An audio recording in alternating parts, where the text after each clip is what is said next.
noches, bienvenidos a este segundo encuentro de Mil Historias.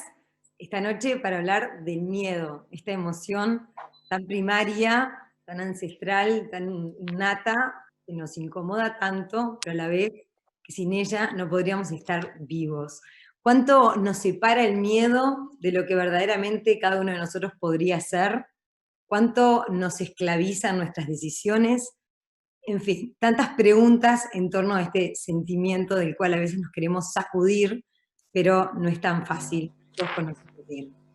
Para hablar de todo esto, les voy a dar la bienvenida a Magdalena Reyes, filósofa, psicóloga. Bienvenida, Magdalena. Hola Cecilia, gracias por la invitación, un placer, como siempre. A Gabriel Coya, especialista en tecnología e innovación. Hola Cecilia, un placer nuevamente. Y nuestro invitado de hoy es el querido Gustavo Cervino, muy conocido por ser uno de los sobrevivientes de la tragedia de los Andes, pero además me animo a decir un hombre que vive con buenas dosis de coraje. ¿Cómo andas, Gustavo? ¿Qué tal, Cecilia? ¿Cómo le va? Muy bien, muy bien. Bueno, bienvenidos a los tres. Arranquemos un poco hablando de ustedes, de nosotros. ¿Cómo experimentamos el miedo cada uno de nosotros? Vos, Gabriel, por ejemplo. Y yo lo experimento en el cuerpo. Te diré que normalmente cuando tengo miedo me duelen los riñones, me duele el cuerpo, me paralizo a veces y después me dan ganas de luchar.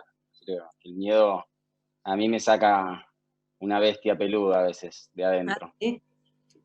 Justamente leyendo un poco de nuestra biología, veía que ante el miedo, ante una situación de estrés, Magdalena, vos desde tu formación también como psicóloga, seguro lo tenés bien presente, el cerebro humano tiene tres reacciones, ¿no? Se inmoviliza, huye o ataca. Me hizo acordar Gabriel con lo que acaba de decir.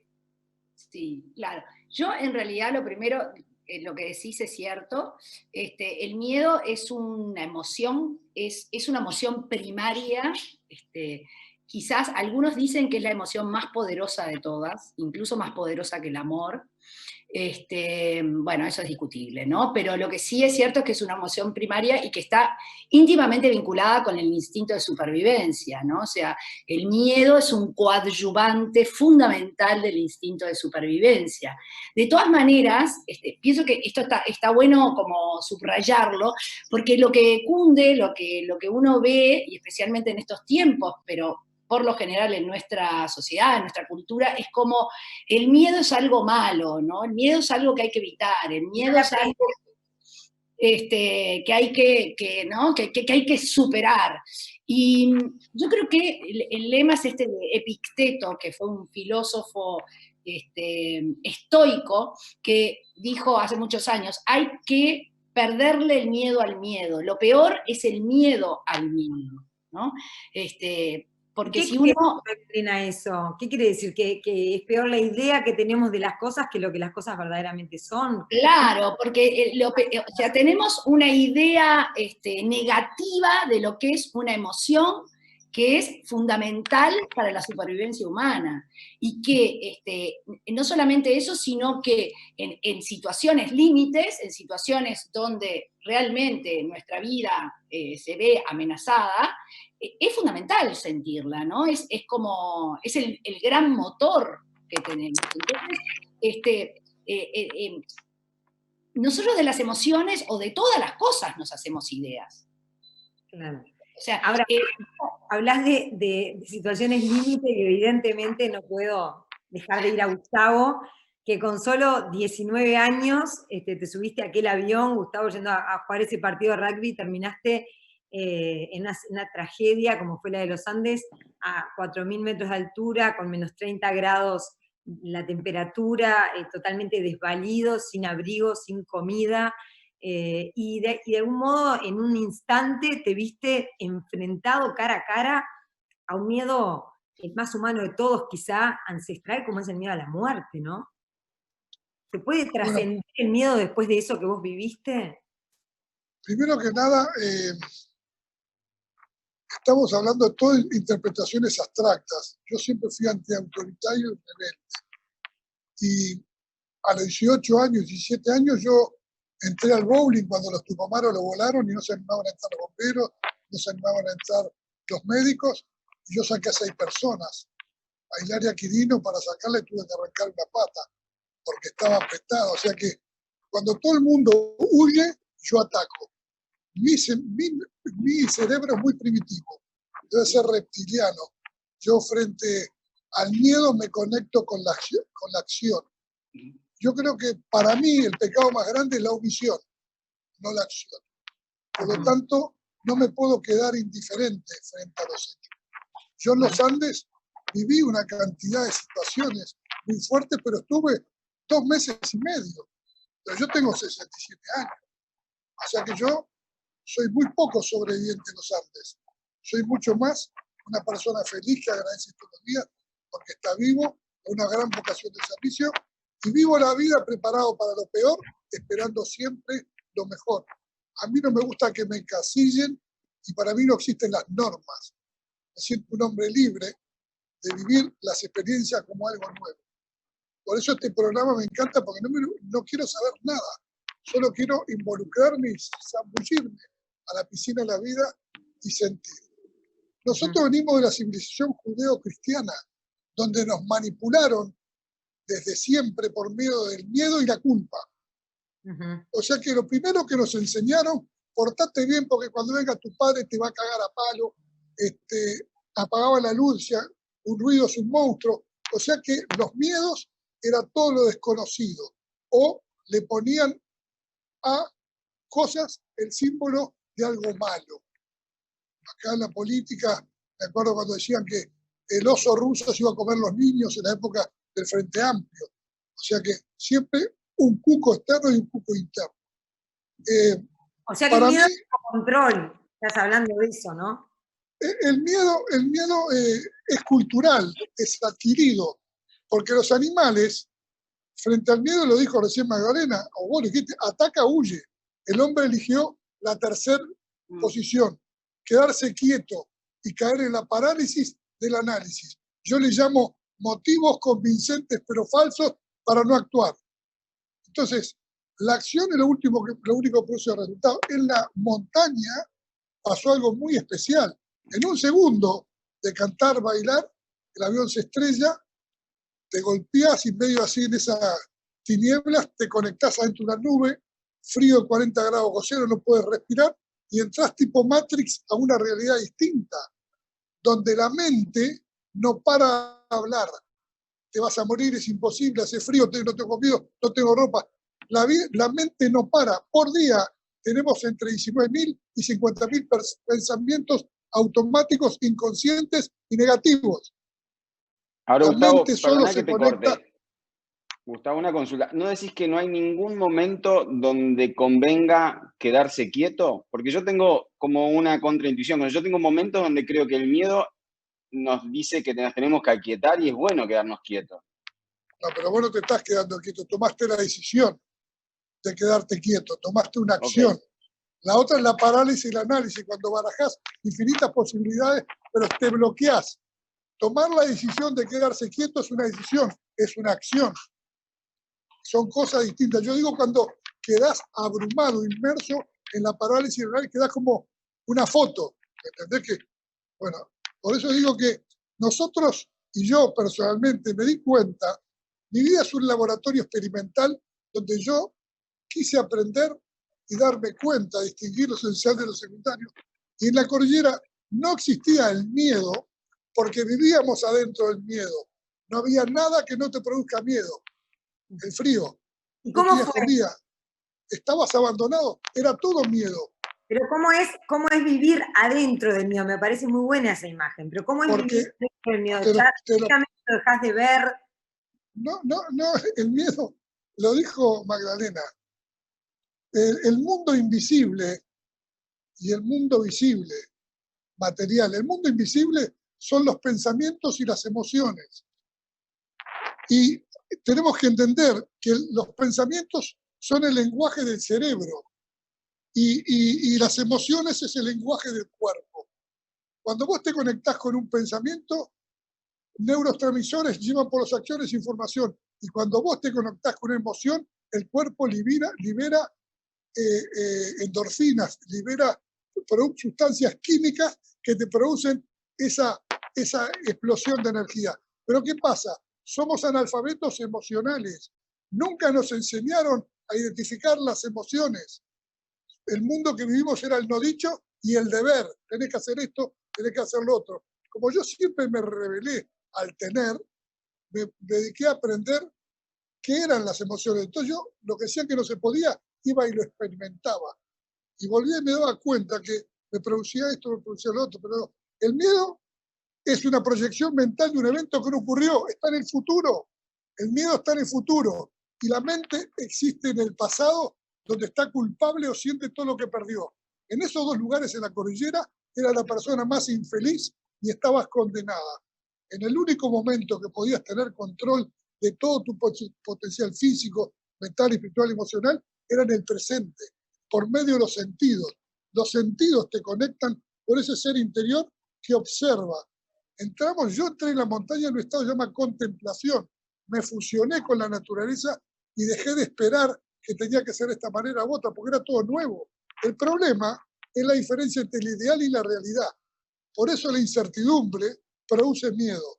Cuando todo es nuevo y todo es desconocido, no hay nada que a vos te aporte un punto de referencia. Estábamos muertos para el mundo entero y estábamos vivos. Tuvimos que construir una sociedad distinta, en donde por ensayo-error empezamos a aprender lo que funcionaba y lo que no funcionaba. Y el miedo siempre existe, pero tenés que tener la cuota de valor para atravesar el miedo y tomar acción. Es valor lo que, a ver, ahí voy a vos un poco en tu rol de psicóloga. ¿Es valor lo que uno necesita para atravesar el miedo? No creo que sea una cuestión de voluntad. Tanta gente vive, ¿vieron esa imagen del elefante gigante, poderoso, atado con una cadenita finitita a una silla pequeñita, ¿no?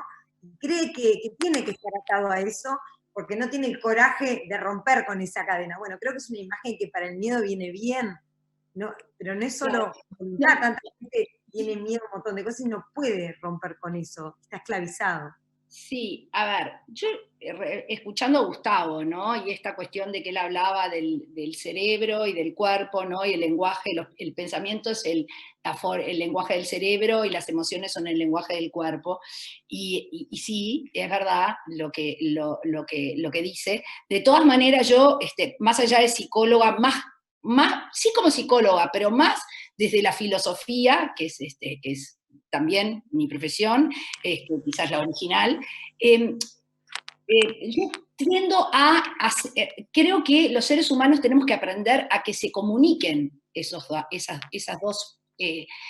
lenguajes, ¿no? O sea, en el sentido de que me gustó eso que dijo lo que dijo Gustavo de que somos unos analfabetos emocionales, y sí, es cierto, ¿no? O sea, nosotros las emociones las sentimos, pero no aprendemos a hacernos, como diría Spinoza, ideas adecuadas acerca de ellas, ¿no? O sea, no las comprendemos las emociones, simplemente es como que les ponemos rótulos, el miedo es malo, el amor es bueno, el odio es malo, el coraje es bueno, etcétera, etcétera, ¿tá? Y vamos por la vida, ¿no? Con esos prejuicios, con esos rótulos, con esas etiquetas que le ponemos a las emociones, y de esa forma no las comprendemos. Entonces, el coraje requiere del miedo. O sea, esto lo explicó brillantemente quizás uno de los filósofos que más trató este tema, que fue Aristóteles, ¿no? Cuando dijo, ¿quién es el hombre? ¿No? El coraje, que es una virtud, es el término medio entre la temeridad, que es la ausencia total del miedo, y la cobardía, que es cuando el miedo se apodera de ti y como decía Gustavo un poco, te paraliza, que no es lo mismo que lo que planteó Gabriel. A mí me parece interesante lo de Gabriel, porque también el detenerse como una decisión, ¿no?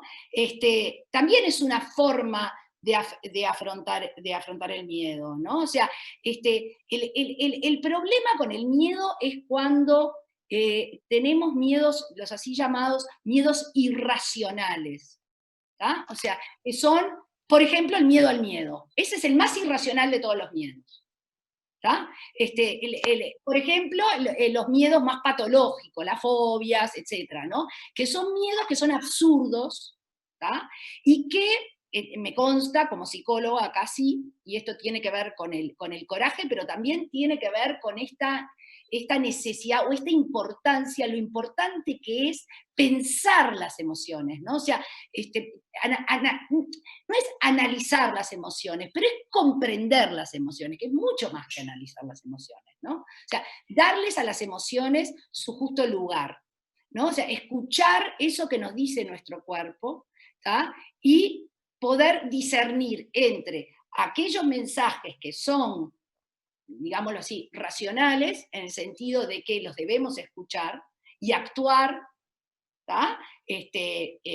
Conforme a ello, y aquellas emociones, aquellos miedos, en este caso, que son irracionales, ¿no? No, por lo que decís, Magdalena, como muchas cosas, el problema no sería el miedo, sino la dosis, ¿no? O sea, acá nada es bueno ni malo, sino lo que nos hace mal es la sobredosis de algo, porque el miedo en sí, en un montón de cosas, es súper sano para no lastimarnos, no quemarnos, no lastimar a otro. O sea, tiene muy mala prensa, pero me parece que en sí, de cierta manera, el miedo es espectacular para empatizar con otro y darse cuenta de lo que le está pasando y tener miedo de lo que está sintiendo. O sea, es un problema de dosis, por lo que estás diciendo. Totalmente. Lo que pasa es que lo que tiene el miedo es que te causa, es como una especie de cóctel de sensaciones, tanto placenteras como displacenteras. El miedo no es solamente displacentero. Por algo, el ser humano siente cierto placer al ver películas de terror, por ejemplo, etcétera, etcétera, ¿no? Pero sí es cierto que el miedo tiene un gran componente displacentero y aparte tiene como esa cosa, si vos tenés miedo sos cobarde, y como la cobardía es un defecto, es un vicio, ¿tá? Entonces se asocia al miedo con la cobardía, cuando no. O sea, el miedo justo y necesario es bueno. Y fíjense una cosa, y esto es interesantísima, hablando de los animales y del ser humano, porque somos animales, ¿no? Y está bueno recordárnoslo más a menudo de lo que lo hacemos. Somos el animal más miedoso de todos. No existe una especie animal más miedosa que la humana. Y eso tiene que ver con dos cuestiones. Una, quizás más biológica, y otra más psicológica. La biológica es que somos sin duda el bicho más vulnerable, no tenemos suficientes pelos, entonces nos morimos de frío, no tenemos garras, no tenemos colmillos, corremos, nos agarra un perro, la mayoría de los animales nos cazan, si nos corren, etcétera, etcétera. Entonces, el miedo es justamente esa emoción, ¿tá? que es ese coadyuvante tan fundamental para el instinto de supervivencia que nos ayuda a mantenernos con vida. Eso por un lado, de la parte más biológica, si se quiere. De la parte psicológica o cognitiva o intelectual, somos el único animal consciente de su propia finitud. Y ese miedo, que es un miedo muy particular y que lo tenemos todos los seres humanos, es lo que los existencialistas llamaron angustia. ¿Ah? Que es el miedo a aquello que está muy vinculado con la incertidumbre y con la falta de control. ¿Tá? O sea, viene muy al caso, Male, por lo que estamos viviendo ahora, ¿no? En este momento de pandemia y coronavirus, donde la incertidumbre reina, campea, y eso nos ha provocado mucho miedo de forma generalizada. Sí, pero fíjate que la angustia también tiene muy mala prensa, porque la angustia es el vértigo de la libertad, esto lo dijo Kierkegaard. Sí. ¿No? O sea, sí, Gustavo. Yo estoy escuchando, me parece muy interesante, porque acá estamos en un lugar que estamos sin prisa y sin pausa. Se detuvo el mundo. Entonces podemos jugar con todas las interpretaciones abstractas de la mente, el pensamiento. El problema es cuando tenés que actuar en la urgencia y no te puedes quedar quieto. Totalmente. Si te quedas quieto, te morís congelado o se desangra tu compañero. Y vos no sabés nada de medicina, estudiaste 3 meses de facultad de medicina y tenés que curar a alguien que se está desangrando porque se le cortó la arteria umbilical o viene a platear por un fierro en la barriga que lo atraviesa y te ayudame y vos te paralizás. De vuelta y se lo arranco. Lo que digo es que tenemos, y eso estoy seguro, adentro de todos nosotros, la información acumulada del hombre de que existe, el nuestro ADN. Igual que una mujer va caminando y bajaba, sentía el doble parto, paría bajo un puente, se lavaba y seguía. El mundo ha ido cambiando y la comodidad, el confort, hoy cada vez nos hace más dependientes de cosas externas. Pero hay que tener claro que una cosa es la realidad y otra cosa es la percepción de la realidad. Y esa es cultural.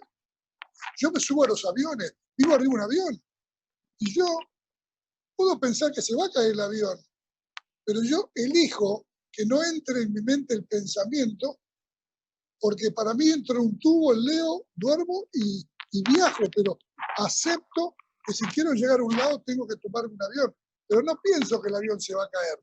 Es más, cuando la gente dice, me digo, yo le digo, los aviones no se caen. Eso es lo que yo me digo. Hay que aprender a manejar el diálogo interior.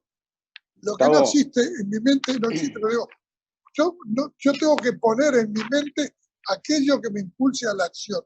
Ustedes son dos mujeres, no saben nadar. Si se le cae un hijo al agua, ¿cuántos segundos demoran en tirarse al agua a sacarlo? ¿Cuántos? 0. Sí, 0. Fíjate, mirá que mis conferencias son a cortar la distancia para la mente con el corazón. Si pienso, caigo en la parálisis y el análisis y busco mil excusas para no hacer nada. Me conecto con el corazón, que es una emoción, y me tiro al agua inmediatamente, porque tengo un objetivo, sacar a mi hijo. No sé nadar, pero como lo quiero sacar, me muevo. Lo agarro y lo saco. Ahora, ninguno de esos movimientos fue pensado, programado y racional. Fue totalmente instintivo porque se conectó con el amor y el sincero deseo. Entonces, a lo que voy, me parece muy bien utilizar la mente como una gran herramienta y ver la evolución del pensamiento. Es extraordinario porque eso, Aristóteles, Platón, hace 3000 años, dicen cosas que hoy siguen vigentes, totalmente vigentes. Y el mundo tecnológicamente es otro. Lo que ustedes vivieron es imposible para las personas que estamos en lo cotidiano poder percibirlo, sentirlo, tiene un impacto tan fuerte, es un miedo tan fuerte, pero yo quisiera ir también a qué le está pasando hoy a las nuevas generaciones y la tecnología, y qué nos pasa hoy con la tecnología y el miedo, donde indudablemente no nos enfrenta a una situación tan extrema como la que ustedes vivieron, pero como la percepción, bien decías, es lo que cuenta, hay muchas personas que hoy tienen un nuevo miedo, que es el miedo a perderse algo, ¿no? Un miedo del fear of missing out, ¿no? Es un miedo que tienen todos los adolescentes y que tenemos un montón de personas de que tenemos un celular y las cosas pasan tan rápido y tenemos que estar al día de tantas cosas, tenemos que no perdernos lo que está sucediendo en un grupo de amigos y sentimos que tenemos que pertenecer, que tenemos miedo. Y eso nos hace que hoy estemos pegados a una pantalla. Vos decías una cosa que yo decía, qué bueno que no tuvieron tecnología en la montaña, porque probablemente se conectaron con la naturaleza y desde ese lugar pudieron vivir el presente.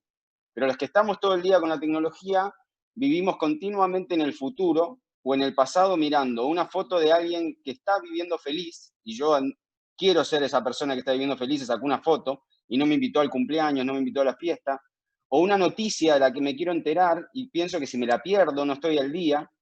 Entonces, ese también es un miedo que hoy está dejando a mucha gente atrapada. ¿Atrapada de qué? De salir, atrapada de salir a la calle, de animarse a olvidarse del celular.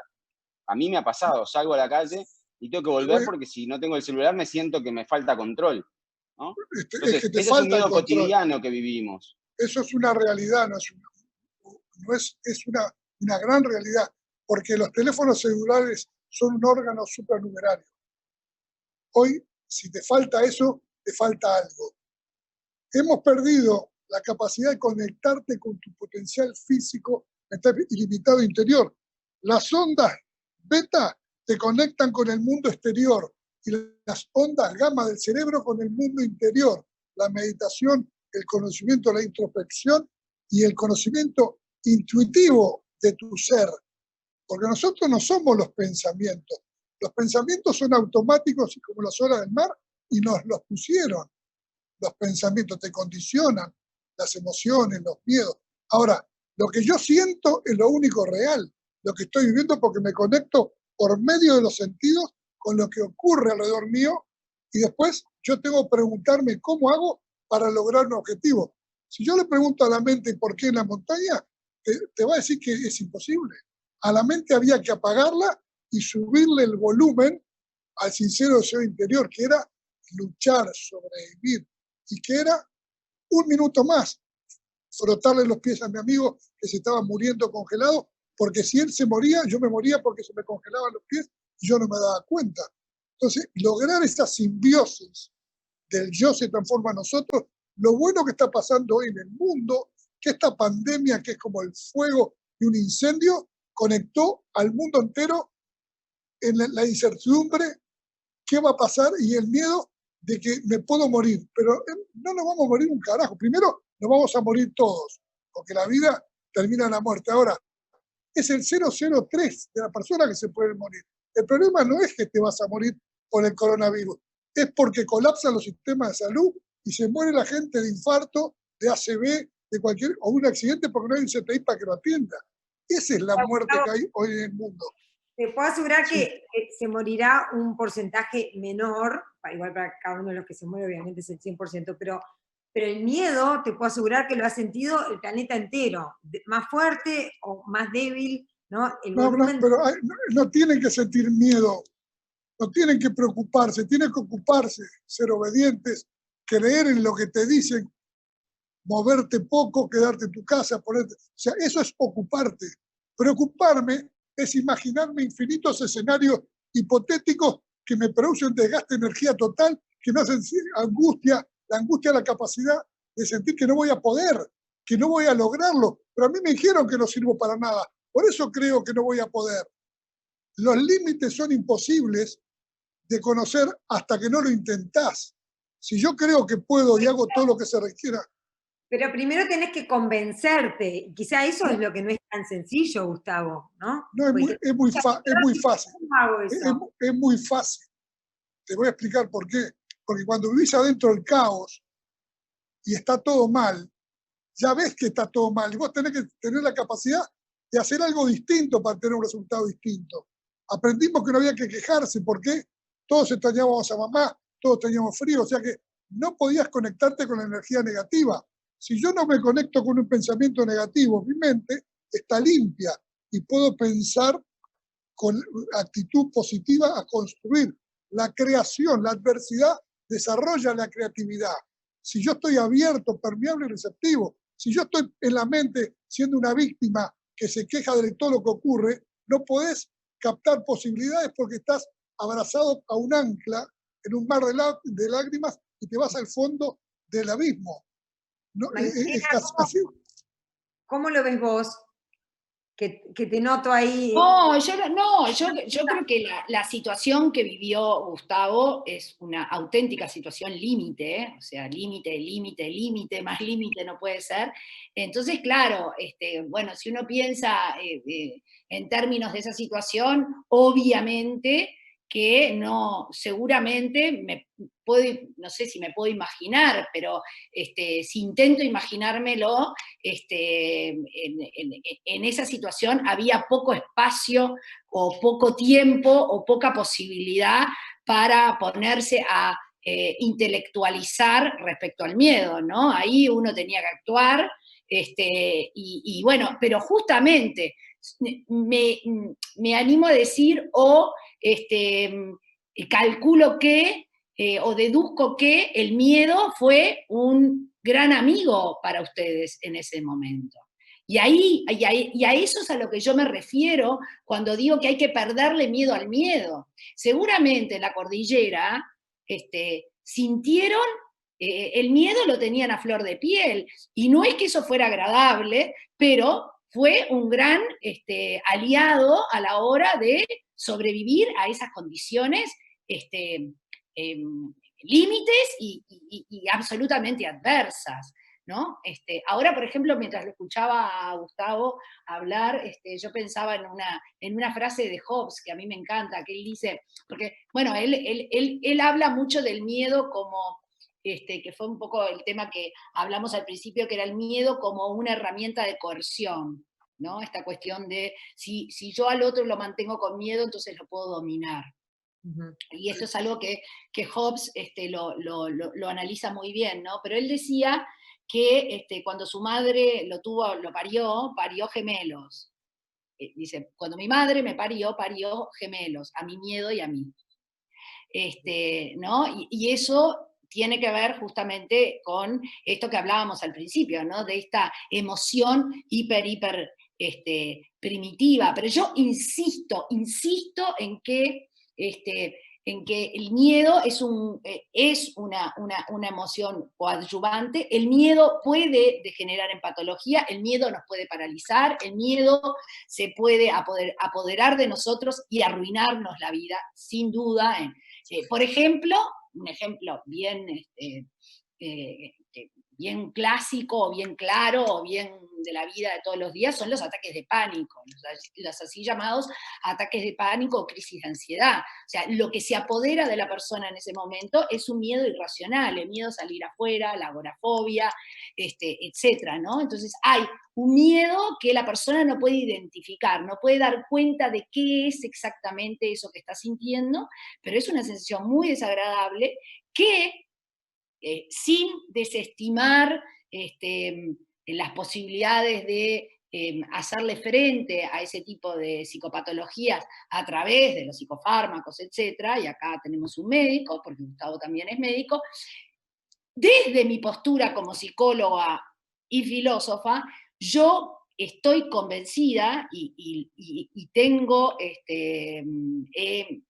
me consta, porque lo he constatado, de que racionalizando, que no es el caso de Gustavo y los sobrevivientes de los Andes, estamos de acuerdo, ¿no? O sea, estamos hablando de una persona que sufre de miedos irracionales, que se apoderan de esa persona y convierten su vida en un verdadero infierno, pero que tiene la posibilidad de racionalizar esos miedos, y realmente poniendo al miedo en su lugar con nuestra capacidad para pensar, podemos controlarlo y podemos superarlo.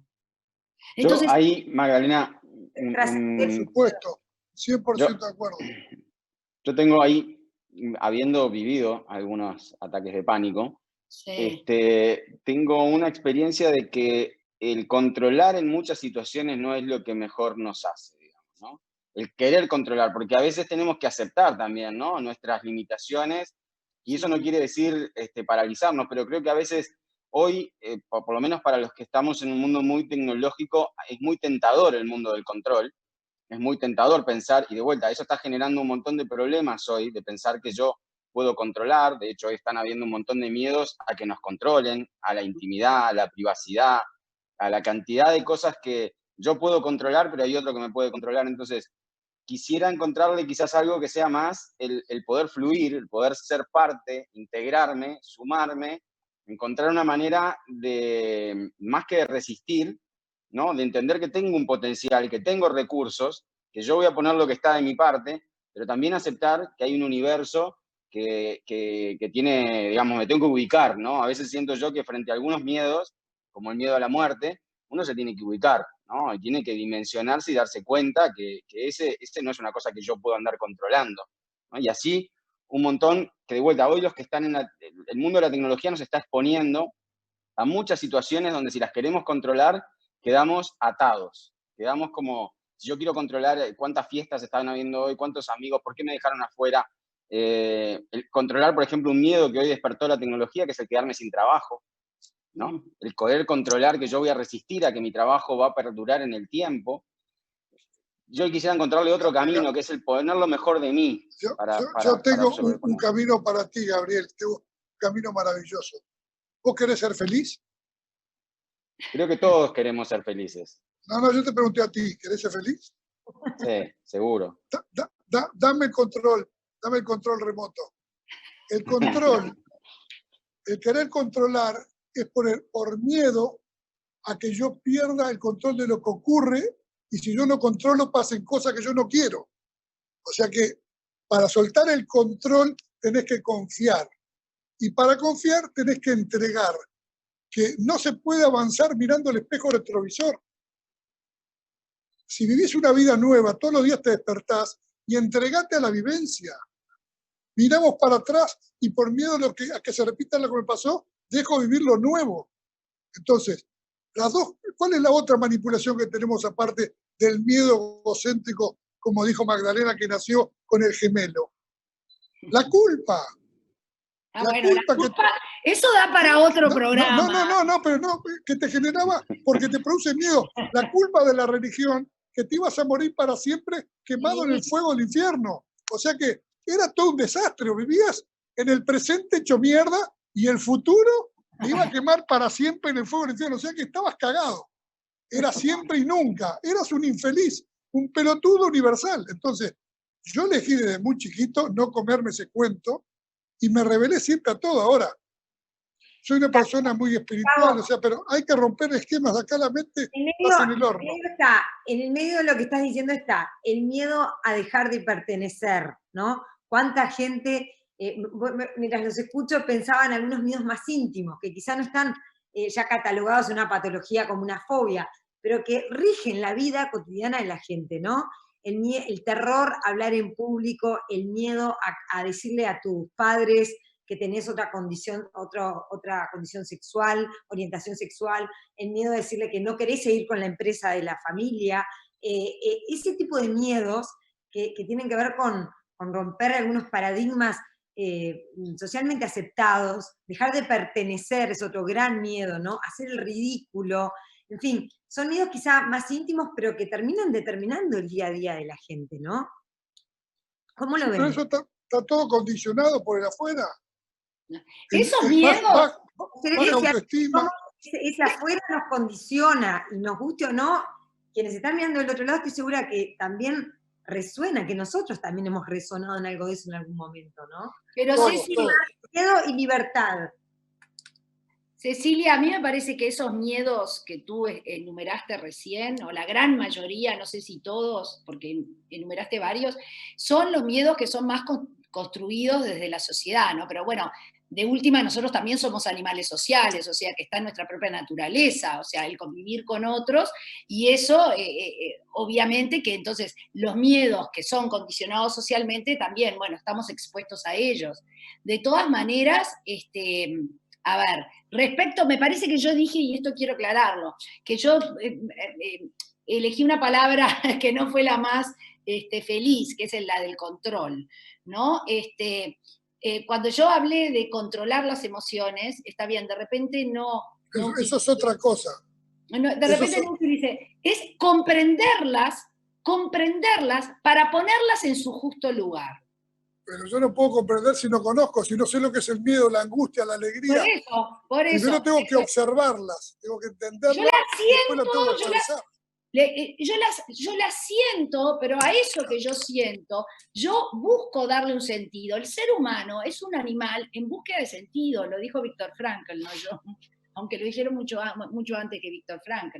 Viktor Frankl popularizó esta expresión, ¿no? O sea, somos animales que buscamos el sentido de las cosas. Y entre esas cosas es, bueno, ¿por qué estoy sintiendo esto? Y esto que estoy sintiendo, ¿qué me está diciendo? ¿No? ¿Qué me está diciendo? ¿Y qué importancia tiene? ¿Qué valor y qué importancia? Por supuesto que lo que siento es de por sí importante y le tengo que prestar atención, ¿no? Pero algunas veces las emociones sí son irracionales. No siempre las emociones son irracionales. Lo que pasa es que nosotros también estamos en esta cultura binaria donde por un lado está la razón y por otro lado la emoción. Hay que romper con ese paradigma de que o sentís o pensás. ¡No! Es tan antinatural pensar de esa manera. O sea, somos animales racionales. Por ende, tenemos instintos, tenemos emociones, tenemos sensaciones, tenemos miedo, sentimos placer, sentimos dolor, pero aparte, somos racionales, por ende, tenemos naturalmente, porque la naturaleza nos lo dio. No es algo que nosotros construimos caprichosamente, nuestra racionalidad. Somos racionales, entonces tenemos esa capacidad o tenemos esa necesidad, porque si es con natural, si es consustancial, entonces debemos pensar, aunque no queramos. Nos asombramos, el mundo nos asombra, nos surgen preguntas. Decimos, ¿y esto qué quiere decir? ¿Y esto qué es? ¿Y por qué siento esto? Entonces, esa necesidad de darle un sentido a las cosas, también aplica a las emociones. Y cuando yo a las emociones logro darles un sentido, que a mí me encanta la palabra comprender, Porque no es violentar con yo pongo según lo que a mí me sirve o según el prejuicio que tengo, le doy este sentido a la emoción. No, comprender significa ser honesto con la emoción, ¿no? O sea, es, bueno, poner a la emoción ahí arriba y decir, bueno, a ver, ¿qué sos? Ah, pero tú me estás diciendo que lo que me enseñaron no es verdad. Bueno, pues, quizás no es verdad. Obvio. Un poco lo que decía Gustavo, ¿no? Tú me estás diciendo que yo no tengo que sentirme culpable por tal cosa. Bueno, pues quizás es verdad que no, pero a veces las emociones también nos conducen a un malestar innecesario. Por ejemplo, puse este ejemplo de las crisis de ansiedad o los ataques de pánico, ¿no? Son malestares que no son necesarios, o sea, son malestares que uno puede comprender para así poder ejercer esto que los filósofos llaman la autarquía, ¿no? Que es la libertad, en definitiva. Porque cuando a ti tenés una crisis de pánico, perdés tu libertad. Entonces, comprender la emoción, ¿para qué? Para poder decidir libremente qué hago yo con ella. Vale, pero el miedo siempre te quita libertad, ¿o no? No, pero depende, porque el miedo, a ver, si el miedo como emoción primaria es un coadyuvante de ese instinto de supervivencia, los seres humanos, no hay nada más grande que la vida. Y es un motor. ¿No? Entonces, claro, entonces el miedo también puede, si yo puedo pensar y comprender mi miedo, gano en mi libertad, en ese conocimiento de mí mismo y de mis propias emociones. ¿Y qué son las cosas que temo? Si yo puedo comprender a qué le temo, por ejemplo, los ejemplos que ponía recién Gabriel, que me parecen súper actuales y apropiados a lo que vemos hoy en la sociedad, ¿no? Todos estos miedos que ha traído consigo la tecnología, ¿no? Algunos creo que son racionales y otros no. Este miedo a perder la privacidad es un miedo que creo que es racional, hay otros que son absurdos, pero en ese sentido, al ir comprendiendo lo que uno siente, sus propios miedos, también es como un modo más o un condimento más de ese autoconocimiento, que es un requisito indispensable. Tú no sos libre si no te conoces a ti misma.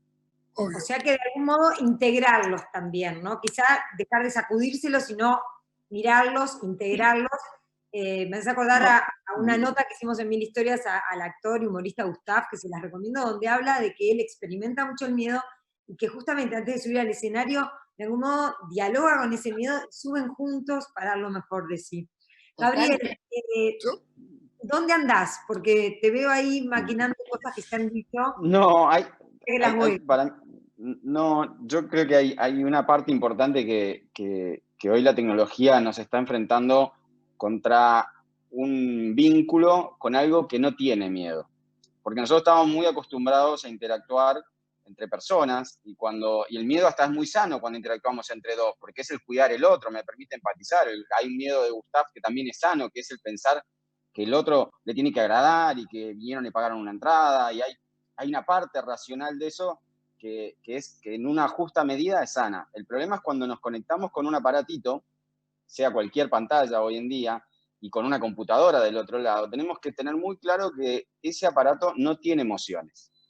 Por ende, cuando yo empiezo a interactuar, de N formas que hoy interactuamos, por ejemplo, una muy cotidiana que tenemos en la actualidad es la de mandar emoticones.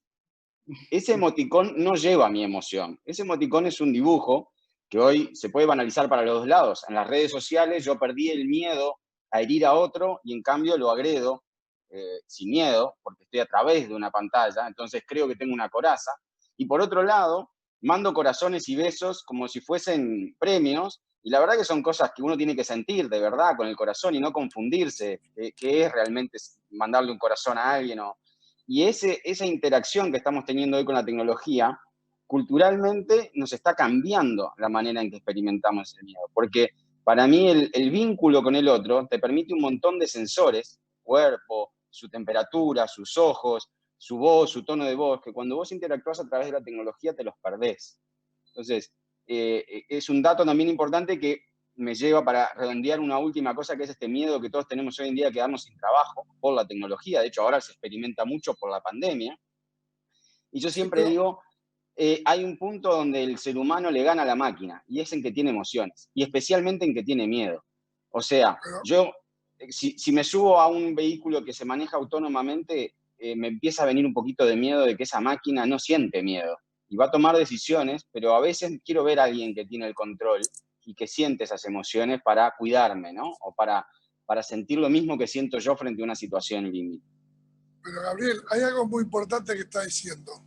Las máquinas no tienen emociones. Nosotros tenemos una deformación cultural enciclopédica, que somos todo mente.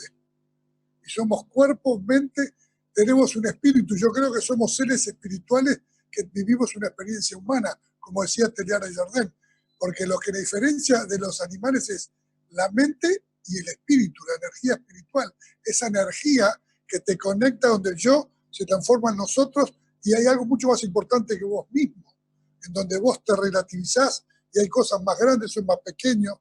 Cuando subís a la montaña te sentís tan pequeño y ves que la presencia de Dios es tan grande y te das cuenta que nosotros vivimos distraídos.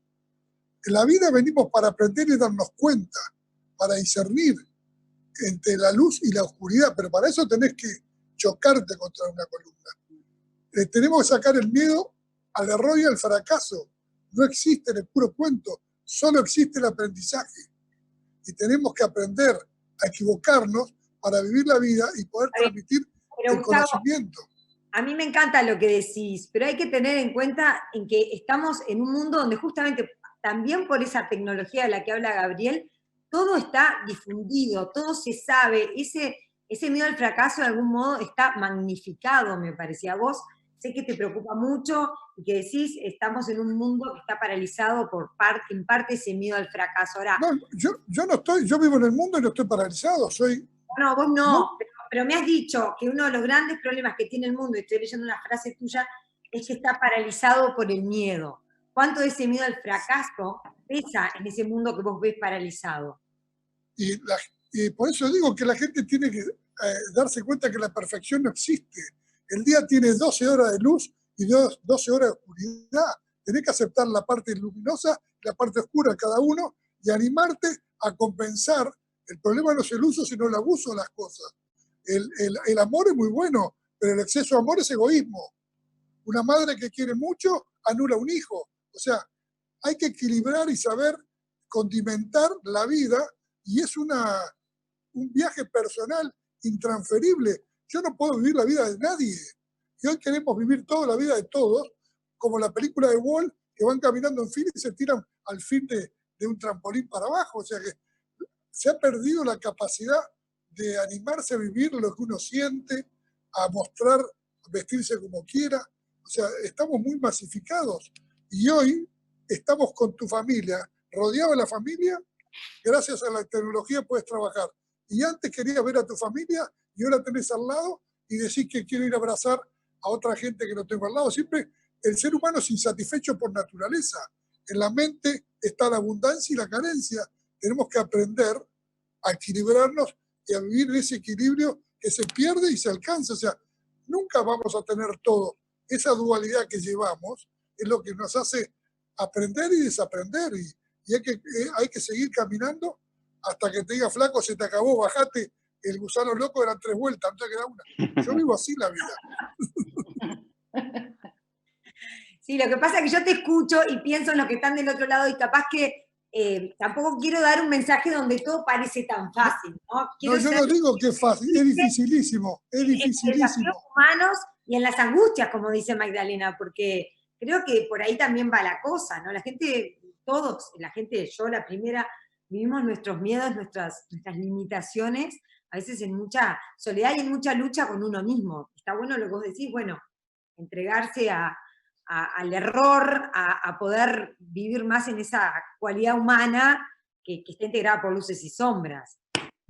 No sé bueno, si eso, como dice Gabriel, en las redes uno lo que ve es a todo el mundo feliz, la foto de la familia perfecta, no sale. La hipocresía, la mentira. puteadas con los nenes, que esto, que lo otro. Esta cuestión de la vulnerabilidad y la imperfección humana, ¿no? O sea, en definitiva, que Cecilia decía, no es fácil, obvio que no es fácil, pero quizás, justamente, esa fortaleza, esa fuerza, y tiene que ver con la angustia también. Cuando los existencialistas dicen, ¿no? Uno tiene que confrontar la angustia, que es ese miedo existencial, para poder encontrar la fuerza para sobreponerse a ella y para hacer de la angustia un motor y no algo que me paraliza, ¿no? Entonces la conciencia de nuestra propia vulnerabilidad creo que es el primer paso, que es algo que no nos han enseñado a reconocernos como vulnerables, como imperfectos, y que en esa imperfección está nuestro auténtico poder en el mejor sentido de la palabra, el poder para superarnos a nosotros mismos y superarnos en las adversidades. Y esto se enraba con lo que decías tú, Gabriel, también, ¿no? Porque justamente en nuestras emociones, en el contacto con nuestras emociones, esa angustia, ese miedo, es donde encontramos ese poder que nos hace mucho más que máquinas.